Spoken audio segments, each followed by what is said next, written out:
Hey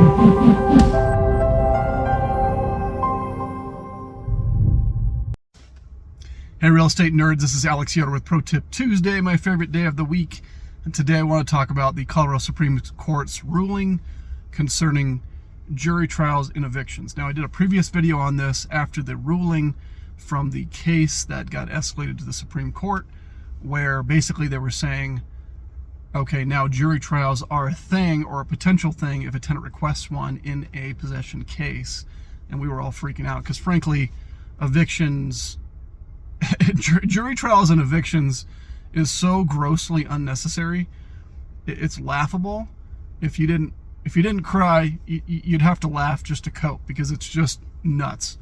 It's just a blatant attempt to make the process take way longer than it should have to, and to increase the cost. And so a lot of us in the industry were frustrated after that kind of came out at the state level.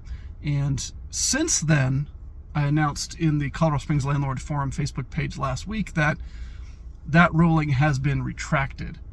So what they were saying was previously, if there was a request for a jury trial in a possession case, that courts in Colorado would have to allow for a jury trial unless there was a jury trial waiver agreement in the lease or in the contract arrangement with the landlord and the tenant. Well, now the Supreme Court has retracted that ruling. I guess something came to the table about the case that they were hearing that created all of this, in terms of the demand notice being, they thought the demand notice was served, but it was actually posted, or something to that effect. And for some reason, that distinction affected the ruling to the point to where they retracted it entirely. Now, I don't know how much reasoning we fully understand at this point, because it's very new.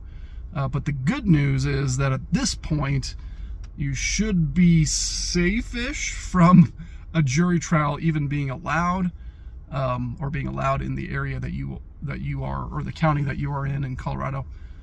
But either way, make sure you have that jury trial waiver in your contract. Talk to your legal counsel to get that language for your lease, because this thing could flip-flop again. Who knows? It is nice to report some good news for landlords for a change in terms of that ruling being retracted. But stay tuned. We'll see how it goes. Hopefully this was helpful. We'll see you next week.